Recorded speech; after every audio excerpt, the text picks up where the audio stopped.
पत्नी में, पुत्र में, घर में, धन में आसक्त होकर के हर्षित मत होइए, ये सब छूट जाएंगे। इस संसार में किसी को नहीं टिकना, सबको जाना है। इसलिए हे भाई, उद्दंडता नहीं, मनमानी आचरण नहीं, प्रभु का आश्रय लेकर धर्म आचरण करते हुए नाम जप करो, जीवन का परम मंगल हो जाएगा।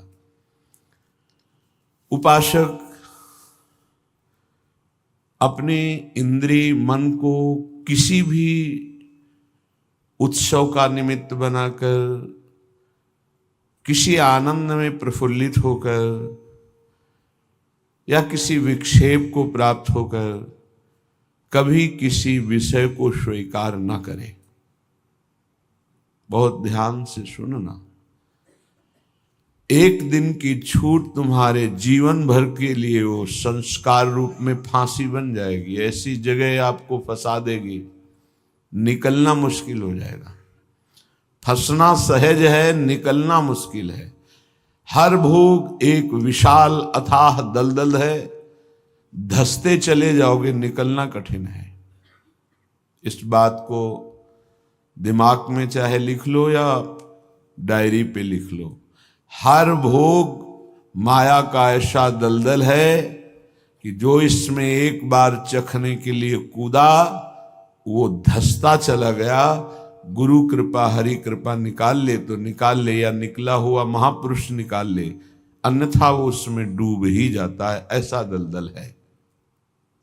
वह श्री जी का कृपा पात्र है, आज नहीं तो कल वो महापुरुष बन जाएगा। अर्थात जो महापुरुषों की गति वो उसे प्राप्त हो जाएगी। वो धामवासी है, प्रियाजू ने स्वीकार किया है। आपका क्या अधिकार है कि आप उस पर दोष दर्शन करें? तो कह रहे हैं जो वृंदावन धाम में वास करते हैं उनके दृष्ट दोषों को दिखाई दे रहा है। ऐसा नहीं कि नहीं दिखाई दे रहा, आप आरोप लगा रहे हैं, दिखाई दे रहा है। दृष्ट दोषों को सत्य मान करके वर्णन करते हैं, उनकी निंदा करते हैं, तो आपका भाग्य दुर्भाग्य में बदल जाएगा। यदि आप ये विचार करके कि श्री जी के लाड़िले हैं, इनकी बाहरी बात है पर इनके ऊपर बहुत कृपा है, आज नहीं तो कल ये सब सुधर जाएंगे क्योंकि लाडली जी के कृपा पात्र हैं, बात बन गई। ऐसे मूर्ख लोग अपना संकट स्वयं चयन कर लेते हैं। जो दूसरों की, वृंदावनवासी की दोष दृष्टि से निंदा आदि करते हैं, बहुत निकृष्ट बात है, इसे कभी स्वीकार न करें। सच्ची कहते हैं, देखो अपने सब पावन भूमि में बैठे हैं, निंदा तो अपनी करनी चाहिए।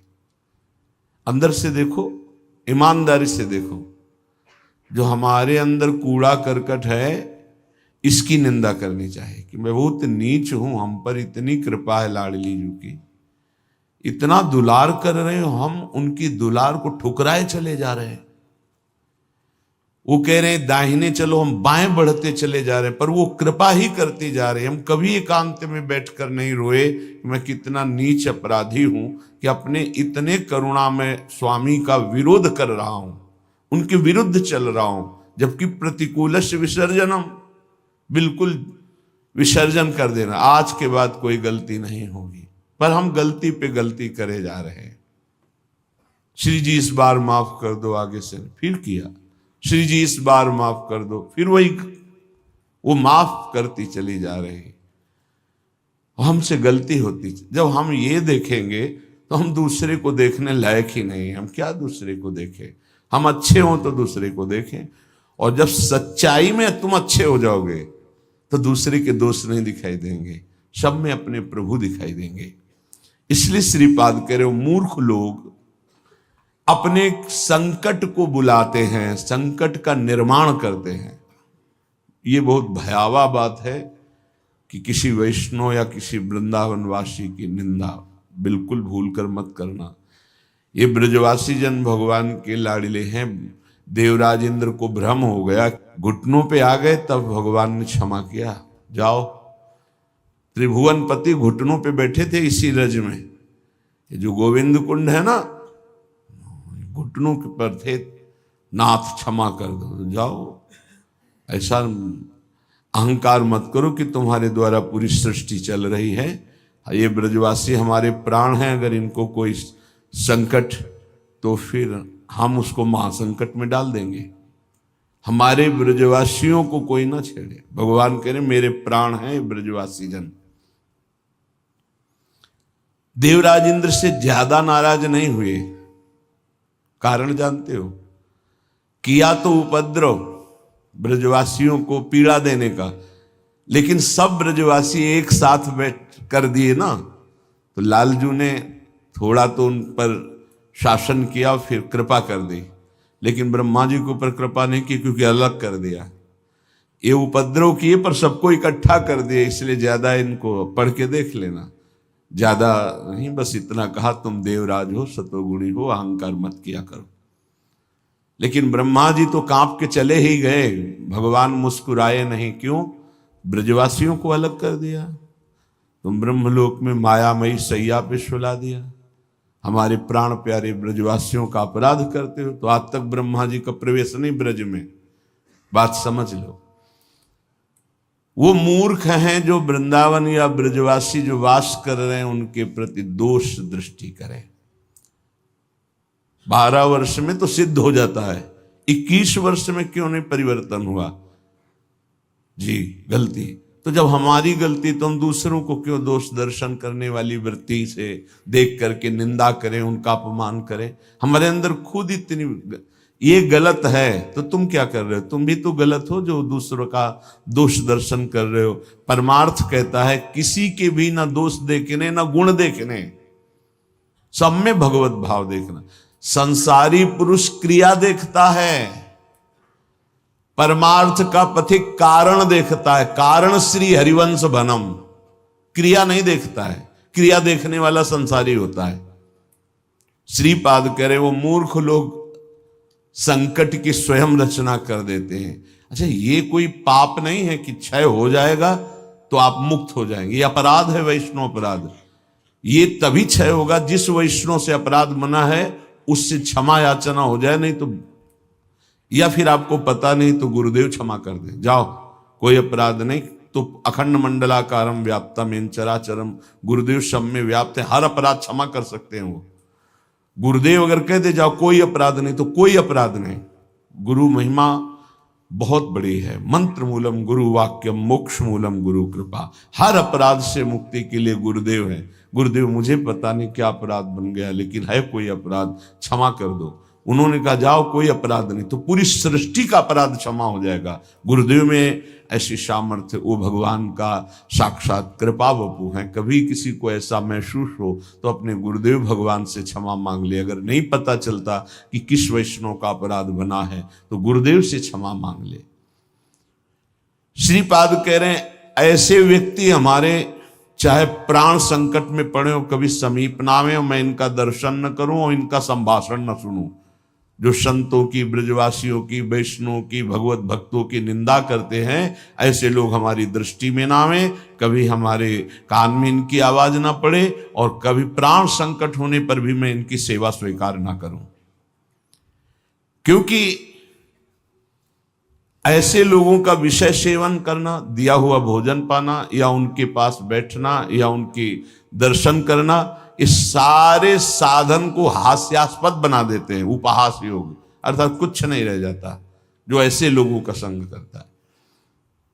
अपराध नहीं, निंदा नहीं होनी चाहिए, बहुत सावधान। पूज्य श्री चंद्रशेखर बाबा जी महाराज वो कहते थे कि ब्रजरज, ब्रजलता और ब्रजवासी, इन तीन से श्रद्धा बिगड़ गई तो बात तुम्हारी बनेगी नहीं। उनके श्रीमुख के शब्द थे कि तुम रेगिस्तान में वास कर लो तो तुम्हारा कल्याण हो सकता है, लेकिन ब्रजवासी, ब्रजरज, ब्रजलता, इनका अपमान अपराध करोगे तो वृंदावन में तुम्हारा कल्याण होने वाला नहीं है। वो डायरी में लिखा हुआ पूज्य चंद्रशेखर बाबा जी महाराज, वे भी 25 वर्ष पहले की बात, प्रारंभ में ही दर्शन के लिए। तो यहां श्रीपाद कह रहे हैं ऐसे मूर्ख लोग अपने संकट का स्वयं निर्माण कर लेते हैं। किसी भी विषय में क्यों ना हो, जो वृंदावन वासियों की निंदा करते उनका मैं दर्शन न करूं, कभी कभी संभाषण न करूं, कभी दिया हुआ कोई पदार्थ या विषय सेवन न करूं। उपासक को सावधान रहना चाहिए। अपना काम बनाने आए हो कि तुम यहां सृष्टि सुधारने आए हो? देखो तुम्हें पक्की बात बता दे, भगवान भी पूरी सृष्टि को नहीं सुधारे। जब अवतार लिया तो जो भगवान की शरण में हुए, सन्मुख हुए, उन्हीं का उद्धार हुआ। ध्यान रखना, चाहे काम से, चाहे द्वेष से, चाहे राग से, चाहे भक्ति से, कैसे भी अवतार के समय जो भगवान से जुड़े वो परम पद को प्राप्त हुए। भगवान के अवतार के समय हम लोग भी होंगे, कीड़ा मकोड़ा, दीमक, चींटी चीटा जो बने होंगे, तो हमारा उद्धार नहीं हुआ। जो सन्मुख हुए, नाम जप किया, उन्हीं का उद्धार हुआ। ये बात पक्की समझ लो। तो भगवान अवतार लेकर के जगत मंगल के लिए आए, पर जो भगवान की शरण में हुए, सन्मुख हुए, उन्हीं का कल्याण हुआ। तो आज भी भगवान हैं, उनका नाम है, उनका रूप है, उनकी लीला है, ये उनका धाम है। जो सन्मुख होंगे, ठीक से चलेंगे, वो भगवान को प्राप्त होंगे। वो गुरु नहीं है जो अपने शिष्य को भगवत प्राप्ति न करा दे, मृत्यु के पास से छुड़ाकर अमर पद न प्रदान कर दे। वो गुरु नहीं। गुरु न सस्यात्, वो कैसा गुरु जो अपने शिष्य को भगवत प्राप्ति न करा दे। वो कुटुंबी स्वजन नहीं है जो भगवान के भजन में ना लगा दे। अगर भगवान का भजन नहीं करने देता तो जाके प्रिय न राम वैदेही तजिए ताहि कोटि बैरी सम जद्यप परम स्नेही। वही कुटुंबी है जो भगवान के भजन में लगा दे। जो भगवान के भजन में विघ्न पैदा कर दे, भगवान में ना लगने दे, वो हमारा कुटुंबी नहीं, वो हमारा स्वजन नहीं, वो हमारा करोड़ों वैरियों के समान है। पिता न सास्यात्, वो पिता नहीं है जो मुझे भगवान के मार्ग में ना बढ़ाए, बढ़ने से रोक दे। वो पिता नहीं। ये बड़ी उत्तम उपदेश वृत्ति भगवान वही पिता है जो अपने पुत्र को भगवत प्राप्ति करा दे। सास्यात् जननी, वही मां है जो भगवान के चरणारविंद में अपने पुत्र की वृत्ति बढ़ावे। लेकिन आजकल तो माता पिता बालक को वही सिखाते हैं जिससे उदर भर जाए। 3 बातें, पेट भर जाए, अच्छे कपड़े पहन लो, खूब भोग भोगने को मिले, यही शिक्षा है। इतना ही केवल लक्ष्य है। कह रहे सास्यात् जननी न सास्यात्, वो पिता नहीं, वो माता नहीं जो भगवान की प्राप्ति कराने का उपदेश न करे, नाम जपने का उपदेश न करे, वो नहीं है माता पिता। दैवम न तत्स्यान्न, यद्यपि दैव बड़ा माना जाता है, पर वो दैव किस काम का जो हमें भगवान का भजन ना करने दे, विमुख कर दे। और सही बतावे, दैव कुछ है ही नहीं, हमारे कर्म ही हमारे दैव हैं। मानव जीवन मिला है इस दैव वाली बात को व्यर्थ कर देने के लिए। भजन करो इतना डट के, हर प्रारब्ध क्षीण हो जाए, हर कर्म भस्म हो जाए। दैव आलसी पुकारा, खूब नाम जप करो। कह रहे वो पाणी ग्रहण करने वाला पति नहीं है जो श्री कृष्ण की प्राप्ति करने में बाधा पहुंचा दे। जो श्री कृष्ण की प्राप्ति कराने का सहयोग दे वही पति है। जो संसार से मेरे को मुक्त करेगा वही गुरु, वही पिता, वही माता, वही भाई, वही स्वजन, वही पति, वही संबंधी, अन्यथा नहीं। बहुत हृदय संभाल करके अब सुनिएगा। निष्किंचनस्य भगवद भजनोन्मुखस्य पारम परम जिगमिशोर भवसागरस्य संदर्शनम विषयिणामथ योषितांच हा हंत हंत विषभक्षणमतोप्य साधु। ए साधु विरक्त, बहुत खेद और दुख की बात कि यदि संसार रूपी समुद्र से पार जाने के लिए तुमने विरक्त भेष ले लिया, वैराग्य भेष ले लिया और विषयी पुरुषों का संग करते हो और विषयी स्त्रियों का संग करते हो, तो इससे अच्छा है कि जहर खा के अपनी शरीर की वृत्ति पूरी कर देनी चाहिए। हा हंत हंत विष भक्षण तो पिशादो, दूसरा भाव कि इससे अच्छा तो जहर है कि बहुत से बहुत शरीर ही छूटेगा, लेकिन ये विषय तो अनेक जन्मों तक तुम्हें नरक पहुंचा देगा। सचमुच सचमुच भगवान की भक्ति निष्किंचन ज्ञाननिष्ठ वैराग्यनिष्ठ जो है वही पूर्ण रूप से कर पाते हैं। जब कोई भगवान के मार्ग में चलता है तो ये 3 खाइयां होती जहां उसको माया गिराती है। पहली खाई है कंचन, वित्त तृष्णा, रुपया पैसा का संग्रह करना। ये देखा है, समझ नहीं पाया जाता और धोखा हो जाता है। थोड़े थोड़े रुपये संचय करते हुए पधार गए, वो रुपये विषयी पुरुषों ने प्रयोग किए। बड़े बड़े चरित्र देखे हैं, स्वयं कभी खर्चा नहीं किया, संतों की सेवा में नहीं लगाया, समाज की सेवा में नहीं लगाया, बड़े बड़े बॉक्सों में बंद करके रख के और पधार कर चले गए। बाद में उनके परिवार के जनों ने अधिकार कर लिया। बहुत बड़ी गलती हुई। साधु को कभी भी अपने नाम पैसा नहीं रखना चाहिए, ये लिख लीजिए। गुरु के द्वारा सेवित हो या इष्ट के द्वारा सेवित हो, अन मांगे आगे आवे गो, स्वामी जी महाराज कह रहे, स्वामी हरिदास जी। बिल्कुल ऐसा न सोचे कि मैं इतने लाख जमा कर लूं तो पूरे जीवन आराम से खाऊंगा। तो प्रभु का भरोसा नहीं, लक्ष्मीपति का, कि जिस समय जरूरत होगी बिना दस्तखत के तुम्हारे पास आ जाएगा। जैसे बैंक में जाओ दस्तखत करो फिर पैसा मिलता है, यहां दस्तखत की भी जरूरत नहीं, ठीक समय पर वो वस्तु पहले से आ जाएगी, पक्का समझ लीजिए। फिर इसके बाद है कामिनी। जब वो कंचन पर विजय प्राप्त करके धन पर, अब इन बातों को थोड़ा नाटक रूप में ले लिया जाता है। एक परमहंस जी हमें मिले यमुना के किनारे, बड़े ही वीतराग ब्रह्मलीन महापुरुष। तो जिस आश्रम में हम थे वो यमुना के पावन पुलिन पर था। ये बात है बिंदौर, जब भ्रमण करते तब की बात।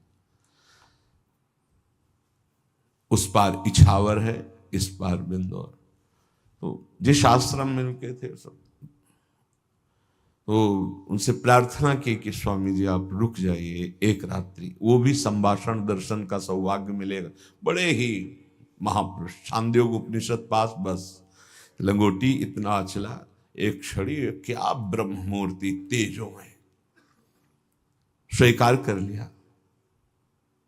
तो तखत में गद्दा बिछाकर वैसे ऊपर वस्त्र, उनका नहीं नारायण, हम ऐसी जगह बैठते हैं जहां कोई उतार ना सके। बोरा बिछाइए, बोरा में। तुमको स्वामी जी आपके लिए नहीं, ये यहाँ की मर्यादा, संतों की मर्यादा पर ये गद्दा, ये इसके ऊपर पलंग पोष, ये संतों की मर्यादा नहीं होती। बेटा जमीन में बिछाओ। ऐसे एक एक चेष्टाएं उनकी थी कि थप्पड़ की तरह पड़ती थी। तो उनका महाराज, यहाँ के महंत कौन है, तुम हो? उनका नहीं महाराज जी, हम तो यहाँ विचरण करते हुए। अच्छा, यहाँ के महंत कौन? को बाहर गए हुए हैं। पर महाराज जी वो भी बहुत त्यागी, पैसा नहीं लेते। इतनी जोर बालवत हंसे कस के, बोले आश्रम उन्हीं का है? जी पैसा नहीं लेते? नहीं। तो ये कैसे चलता है? तुमका जब वो जाते हैं और कोई दक्षिणा देता है तो ऐसे अचला में बंधवा, फिर तो जो हंसे के आपसे अचला में बंधवा लेते, पैसा लेते नहीं। क्या यार, लोग का क्या नारायण, तुम भी विनोद करते हो, ये है क्या? तुमका सही महाराज जी। बोले जब यहाँ आते तब तो उनका जो सेवा में रहते हैं वो खोल लेते हो, फिर ऐसे काल बेटा इसे त्याग नहीं कहते, इसे त्याग। उसी दिन उनके साथ कई 60 किलोमीटर एक सांस में चलते थे। हमारी तो हालत खराब हो गई, पीछे भागते हुए। हमको स्वामी जी 3 दिन के आगे चौथे दिन नहीं चल पाए। ब्रह्माकार वृत्ति लिए कमंडल 60 किलोमीटर तक चल, न खाना न पीना न कुछ। कोई बोल दे स्वामी जी कुछ पालो तो पाले, नहीं बोले तो एकदम पुष्ट। क्या उनका स्वरूप उन्होंने मतलब जो 3 दिन साथ रहे, तो वैराग्य क्या क्या स्वरूप है, स्वरूप का क्या बोध है, कैसी अद्भुत उनकी ज्ञान निष्ठा। कैसा महापुरुषों का अगर एक क्षण भी संग मिल जाए तो जीवन का रंग बदल जाता है। 1 रुपया पास रहे और कभी भी किसी नगर में भिक्षावृत्ति नहीं करना, आकाश वृत्ति से जहां चल रहे हैं वही औकात। भारत की समस्त नदियों की 2-2 बार परिक्रमा हो गई। ऐसे महापुरुष। तो कंचन और कामिनी, कामिनी का तात्पर्य हर इंद्रिय संयोग से है और विशेषतर जनेन्द्रिय के संयोग से है। जब साधक क्रॉस करना चाहता है माया को, कंचन को क्रॉस कर गया, तो फिर कामिनी का आकर्षण जिस कोटि का महात्मा होता है, साधक होता है, जिस कोटि का, अगर वो मृत्यु लोक की किसी कामिनी से परास्त हो सकता है तो उसे भेज दिया जाएगा, नहीं तो फिर स्वर्गलोक, और नहीं तो फिर ब्रह्मलोक। और जब यहां से लेकर ब्रह्मलोक तक के भोग उसे परास्त नहीं कर पाते, तब रिद्धियां सिद्धियां, इसके बाद भगवत प्राप्ति। एक परीक्षा का क्रम है। फिर तीसरा है कीर्ति, मतलब पहले में ही जैसे 1 लाख चले तो पहले में ही बहुत मार के गिरा दिए गए कंचन में, फिर कुछ बचे तो कामिनी में, फिर जो बचे तो कीर्ति में। जो कामिनी कंचन कीर्ति तीनों को पार कर गया, तभी वो कहा गया को एक पाव भगति जिमि मोरी, वृष्टि शारदी कहूं कहूं थोरी। जैसे शरद में कहीं कहीं वर्षा होती है, ऐसे कोई बिरला मेरा भक्ति को प्राप्त, वही बिरला जो इन 3 पर विजय प्राप्त कर लेता है। इनमें ऐसे सुखों का आकर्षण ब्रह्मा जी ने रखा है, कामिनी कंचन कीर्ति, कि ऐसा लगता है तो भगवान तो मिल ही जाएंगे। देख लेते हैं, कंचन तजना सहज है, सहज तिया का नेह, मान बड़ाई ईर्ष्या दुर्लभ तजनाए। आगे जो मान बड़ाई बहुत बड़ी मंजिल अच्छे अच्छे साधकों को गिरा देती है। चलन चलन सब कोई कहे, बिरला पहुंचे कोई, एक कंचन एक कामिनी दुर्लभ घाटी, 2 मार के गिरा दिया गया। एक कंचन एक कामिनी, ये लांबी तलवार आए थे हरिभजन को बीचे देने। ये घाटियां वही नहीं पार कर पाता जो भगवत प्राप्त महापुरुषों का आश्रय नहीं लिए। यदि भगवत प्राप्त संतों का आश्रय लिए तो आराम से पार हो जाएगा। पता ही नहीं चलेगा कि घाटियां पार हो गए हम, पता ही नहीं चलेगा। त्याग और वैराग्य का यही स्वरूप है कि इन तीनों से बचे। कंचन, कामिनी, प्रणाम, नमस्कार, प्रतिष्ठा, कीर्ति, इनसे बचे।